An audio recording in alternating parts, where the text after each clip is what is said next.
Hello friends, welcome to our YouTube channel. तो जैसे कि आप जानते हैं कि हम KVS 2023 की कंप्यूटर की प्रिपरेशन कर रहे हैं इस चैनल पर। तो आज हम करेंगे हमारा सेकंड चैप्टर, जो कि है कंप्यूटर आर्किटेक्चर। इससे पहले दो वीडियोस और आपको इस चैनल पर मिलेंगी, जो कि इंट्रोडक्शन टू कंप्यूटर और उसके साथ रिलेटेड MCQs के बारे में है। तो इस चैप्टर में हम करेंगे computer architecture. First of all, computer architecture है क्या? It is concern with the way hardware and components are connected. Hardware क्या होता है? जो चीज़ हम टच कर सकते हैं, जो चीज़ हम देख सकते हैं, उसको हम बोलते हैं कंप्यूटर हार्डवेयर। तो कंप्यूटर आर्किटेक्चर में हम पढ़ेंगे कि हार्डवेयर के अलग अलग जो कंपोनेंट्स हैं उसको कैसे कनेक्ट करके एक दूसरे के साथ हम एक कंप्यूटर सिस्टम फॉर्म करते हैं। दूसरी चीज़, जो कंप्यूटर आर्किटेक्चर है, हमें हेल्प करता है कि हम फंक्शनैलिटीज़ ऑफ सिस्टम को जान सकते हैं। Next and very important thing is the father of computer architecture, जिसने ये दिया था उसको क्या बोलते हैं? जॉन वॉन न्यूमैन, जो डील करता है बेसिक कंपोनेंट्स ऑफ कंप्यूटर के साथ। कंपोनेंट के अंदर हम पढ़ेंगे CPU सेंट्रल प्रोसेसिंग यूनिट और CPU ऑर्गेनाइजेशन। नेक्स्ट, ये हमें हेल्प करता है मदरबोर्ड और इंस्ट्रक्शन साइकिल के बारे में हमें बताता है। तो नेक्स्ट हम एक डायग्राम पढ़ेंगे। तो उस डायग्राम में हमें दिया हुआ है कि जो हमारा इनपुट है,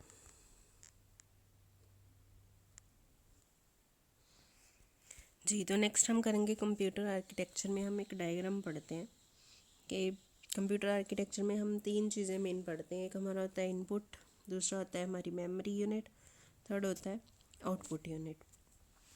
तो इनपुट, जो भी आप कंप्यूटर को इनपुट देते हो, वो इनपुट आपका कहाँ पे जाता है? CPU के अंदर। CPU फर्दर फिर डिवाइडेड है तीन पोर्शंस में। CU कंट्रोल यूनिट, नेक्स्ट है arithmetic logic unit ALU, next is the primary storage, और लास्ट में हमारा सेकेंडरी स्टोरेज। सेकेंडरी स्टोरेज, उसके बाद जो भी चीज़ आप जो भी इनपुट दे रहे हो उसका रिज़ल्ट आके प्राइमरी स्टोरेज में आएगा। फिर प्राइमरी स्टोरेज हमें क्या देती है? उसके बाद आउटपुट में आ जाएगा। तो ये जो हमारी डैश लाइन आप देख रहे हो, ये कंट्रोल फ्लो है, और जो सॉलिड लाइन है वो क्या चीज़ रिप्रेजेंट कर रही है? डाटा फ्लो को रिप्रेजेंट कर रही है। तो ये जो भी यूनिट्स हैं ये हम पूरी डिटेल में पढ़ेंगे नेक्स्ट स्लाइड्स में। तो नेक्स्ट हम पढ़ते हैं वेरियस कंपोनेंट्स ऑफ कंप्यूटर। तो कंप्यूटर हमने पढ़ा एक इलेक्ट्रॉनिक डिवाइस है जो अलग अलग तरह के टास्क परफॉर्म करता है। दूसरा, कंप्यूटर फास्ट स्पीड होता है, एक्यूरेसी के साथ करता है जो भी काम करता है। दूसरी डिवाइस की तरह मशीन, जो एक कंप्यूटर सिस्टम है, उसके भी नंबर ऑफ पार्ट्स होते हैं। तो कंप्यूटर को हमने डिवाइड किया है मेनली थ्री पार्ट्स में: इनपुट, CPU एंड आउटपुट। तो अगर कोई ब्रेन पूछ ले कंप्यूटर का ब्रेन हम किसे कहते हैं? तो brain of computer is CPU। Input का काम क्या होता है? ये इनपुट डिवाइस से एक्सेप्ट करता है। कोई भी इनपुट डिवाइस से ये डाटा को एक्सेप्ट करेगा। एक्सेप्ट करने के बाद इनपुट डिवाइस हम क्यों यूज़ करते हैं? रॉ डाटा को इनपुट कराने के लिए कंप्यूटर सिस्टम के अंदर। तो नेक्स्ट हम पढ़ेंगे फंक्शंस ऑफ इनपुट यूनिट क्या है। इनपुट डाटा को बाइनरी कोड्स के अंदर ट्रांसफ़र करता है। बाइनरी कोड हमारा क्या होता है? 0 1। कोई भी इनपुट डिवाइस है वो क्या करेगी? जो इनपुट डाटा किया गया है उसको बाइनरी कोड में चेंज करेगी। उसके बाद वो जो डाटा है आपका कहाँ जाता है? मेन मेमोरी में। मेन मेमोरी क्या होती है हमारी? RAM, random access memory of the computer. Next हम सेकंड पढ़ेंगे CPU। CPU को हम क्या कहते हैं? ब्रेन ऑफ कंप्यूटर बोलते हैं। प्राइमरी फंक्शन CPU का क्या होता है? टू एग्जीक्यूट, प्रोग्राम्स को एग्जीक्यूट करना। तो प्रोग्राम जो भी एग्जीक्यूट हो रहे हैं कंप्यूटर में वो कहाँ पे स्टोर होते हैं? मेन मेमोरी में स्टोर होते हैं। तो जो भी प्रोग्राम है उसका एक सीक्वेंस होता है इंस्ट्रक्शंस का, कोई भी स्पेसिफाइड टास्क करने के लिए। तो CPU को हमने डिवाइड किया था कंट्रोल यूनिट और अरिथमेटिक लॉजिक यूनिट में। तो सबसे फर्स्ट ऑफ ऑल हम पढ़ेंगे ALU क्या है, arithmetic logic unit. Arithmetic logic unit बहुत सारे डाटा ऑपरेशंस को परफॉर्म करता है जैसे कि arithmetic operations plus, addition, subtraction, multiplication, percentage, logical operation और एंड, नॉट, कंपैरिजन ऑपरेशंस, कोई चीज़ को कंपेयर करना, equal to, greater than, less than equal to, greater than equal to, ये सारे काम कौन करता है, ALU। तो नेक्स्ट है other mathematical operations in such components, exponential हो गया, लॉगरिदम हो गया, ट्रिग्नोमेट्रिक फंक्शंस, ये सारे फंक्शंस ALU परफॉर्म नहीं करता है, ये चीज़ हमें याद रखनी है। नेक्स्ट है ये जो ऑपरेशंस हैं परफॉर्म किए जाते हैं एक स्पेशल पर्पस मैथ प्रोसेसर होता है जिसको हम बोलते हैं FPU, floating point unit. Modern processors के अंदर FPU होता है जिसके अंदर माइक्रो प्रोसेसर चिप लगी हुई होती है। सेकंड है जी कंट्रोल यूनिट CU, जिसका नाम ही कंट्रोल है। वो क्या करेगा, सारी एक्टिविटी, सारे ऑपरेशंस को कंट्रोल करेगा, जितने भी ऑपरेशंस कंप्यूटर के अंदर हो रहे हैं। Next it receive instruction, information receive करता है main memory of the computer से। तो कंप्यूटर की मेन मेमोरी क्या होती है, main memory of computer is RAM, random access memory. When control unit receive instruction set, जब भी कंट्रोल यूनिट के पास कोई इंस्ट्रक्शन सेट आता है या कोई इन्फॉर्मेशन आती है तो सबसे पहले वो क्या करता है, उस इंस्ट्रक्शन सेट को सिग्नल के अंदर कन्वर्ट करता है। देन वो सिग्नल सेंट्रल प्रोसेसर के पास पहुंचते हैं आगे प्रोसेसिंग के लिए। तो कंट्रोल यूनिट अंडरस्टैंड करता है, ऑपरेशन एग्जीक्यूट करता है, एक्यूरेटली सारे ऑपरेशंस को करता है, एक ऑर्डर में रखता है, ये सारा काम होता है कंट्रोल यूनिट का। तो नेक्स्ट है हमारे पास मेमोरी यूनिट। मेमोरी यूनिट एक इसेंशियल कंपोनेंट है किसी भी डिजिटल कंप्यूटर का। दूसरा, मेमोरी यूनिट की ज़रूरत है प्रोग्राम को रिस्टोर करने के लिए, जो भी प्रोग्राम CPU पर एग्जीक्यूट हुए हैं। तो ये यूनिट इंफॉर्मेशन सप्लाई करती है बाकी यूनिट को जब भी कंप्यूटर को ज़रूरत होती है।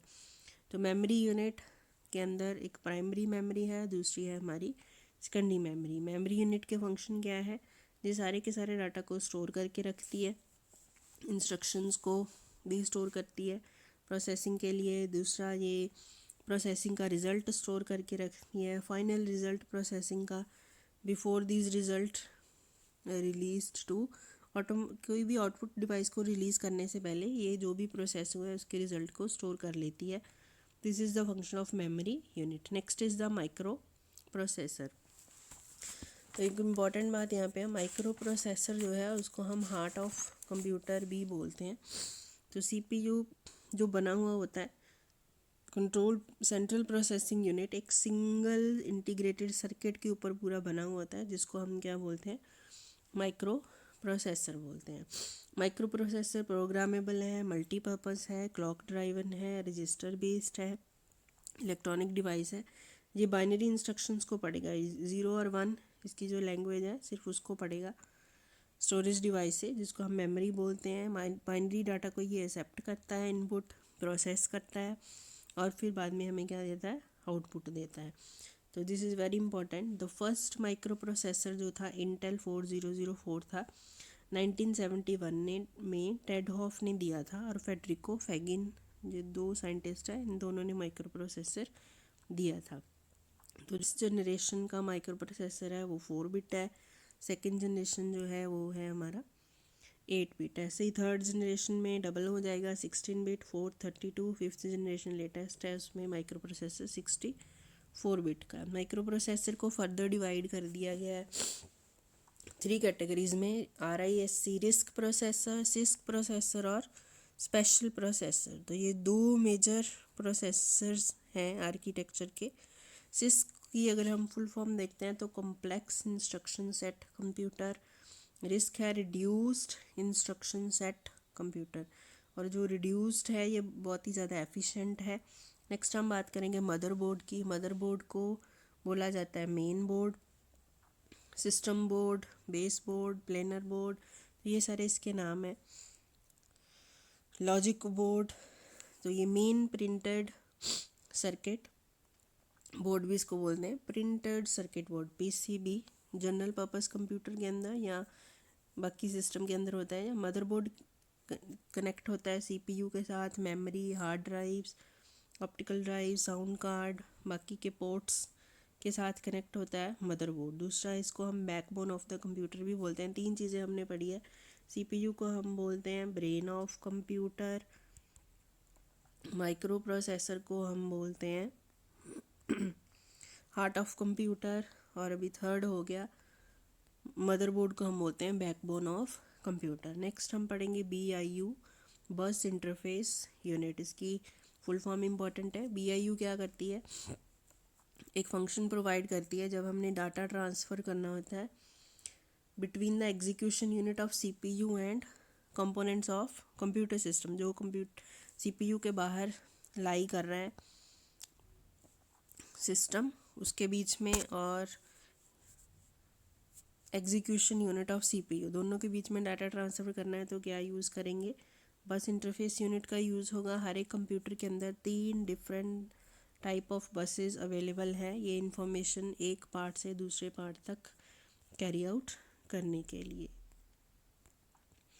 तो इसको हम देखते हैं। 3 बसेस की बात की है। एड्रेस बस है फर्स्ट, सेकंड है डाटा बस, थर्ड है कंट्रोल बस। तो एड्रेस बस एक एलिमेंट जो CPU, कंप्यूटर के अंदर CPU है, और लोकेशन ऑफ स्टोर्ड इन्फॉर्मेशन की लोकेशन के बारे में बताता है कि कहाँ पर डाटा स्टोर है, उसको एड्रेस बस बोलते हैं। किसी का एड्रेस बताना, एड्रेस बस अलाउ करती है CPU को कि वो CPU डाटा को कहाँ पर ट्रांसफ़र करे, रैम में ट्रांसफ़र करे। नेक्स्ट है डाटा बस। डाटा बस एक्चुअल डाटा ट्रांसफ़र CPU को होता है, तो ये बस अपने आप में कनेक्शन प्रोवाइड करती है, 2 डिवाइसेस को कनेक्ट करती है कि 2 डिवाइसेस आपस में कम्युनिकेट करें तभी डाटा ट्रांसफ़र होगा, तो इसको बोलते हैं डाटा बस। एड्रेस बस है लोकेशन बताना, रैम के अंदर जो डाटा आपको चाहिए वो कहाँ पे पड़ा हुआ है। थर्ड है कंट्रोल बस। कंप्यूटर आर्किटेक्चर के अंदर ये कंट्रोल बस एक पार्ट है सिस्टम का जो यूज़ होता है CPUs कम्युनिकेटिंग बाकी devices with in the computer. Next हम बात करेंगे पोर्ट्स की। जो लैपटॉप या कंप्यूटर के अंदर पोर्ट्स होते हैं, जो भी आप एक्सटर्नल डिवाइस USB कनेक्ट करना चाहते हो केबल पोर्ट्स की हेल्प से, पोर्ट या स्लॉट जो मदरबोर्ड के ऊपर होता है, जहाँ पर एक केबल की हेल्प से हम कोई भी एक्सटर्नल डिवाइस को प्लग इन करते हैं। तो टाइप्स ऑफ पोर्ट हमारे पास पैरेलल पोर्ट है, serial port, USB port, FireWire port, Ethernet port. Serial port जो अलाउ करता है डाटा ट्रांसफ़र। सीरियल पोर्ट के अंदर 1 बिट डाटा ट्रांसमिट होता है एक टाइम में। ये सबसे ओल्डेस्ट टाइप है और ये एक्सटर्नल मॉडेम्स में यूज़ होता था। नेक्स्ट है जी पैरेलल पोर्ट। पैरेलल पोर्ट जो कम्युनिकेट करता है इंफॉर्मेशन मल्टीपल बिट। सीरियल में 1 बिट था, यहाँ पर मल्टीपल बिट डाटा को हम ट्रांसपोर्ट कर सकते हैं at a time. Parallel interface को यूज़ किया जाता है फास्टर रेट पर, हाई स्पीड पर डाटा ट्रांसफ़र होता है, और प्रिंटर्स स्कैनर्स में इसका यूज़ होता है, तो इसको हम प्रिंटर पोर्ट भी बोलते हैं। नेक्स्ट है USB का फुल फॉर्म है यूनिवर्सल सीरियल बस। ये कनेक्ट करता है सारे टाइप के एक्सटर्नल डिवाइसेस को, कंप्यूटर के साथ कनेक्ट करवाता है, माउस, कीबोर्ड, प्रिंटर, स्पीकर्स। दूसरा, हर एक टाइप के एक्सटर्नल USB डिवाइस को कनेक्ट करवाता है, hard disk, printer, scanner, mouse. Minimum 2 port जो है होते हैं हर एक कंप्यूटर सिस्टम में, तो इसको हम बोलते हैं USB पोर्ट। ये पावर भी सप्लाई करता है। फायरवायर ये large amount of data transfer करता है एट वेरी हाई स्पीड। दूसरा है वीडियो इक्विपमेंट को हम कनेक्ट कर सकते हैं फायरवायर पोर्ट के हेल्प से। लास्ट है हमारा ईथरनेट पोर्ट जो कनेक्ट करता है नेटवर्क, हाई स्पीड इंटरनेट। और ये जो पोर्ट है इंटरनेट कार्ड के अंदर रिसाइड होते हैं, यहाँ पर डाटा ट्रांसफ़र होता है हाई स्पीड और डिपेंड करता है नेटवर्क बैंडविड्थ के ऊपर। तो ये था जी हमारा सेकंड चैप्टर जिसमें हमने कंप्यूटर आर्किटेक्चर के बारे में पढ़ा है। आई थिंक ये आपके लिए बहुत हेल्पफुल होगा। Thank you so much for watching.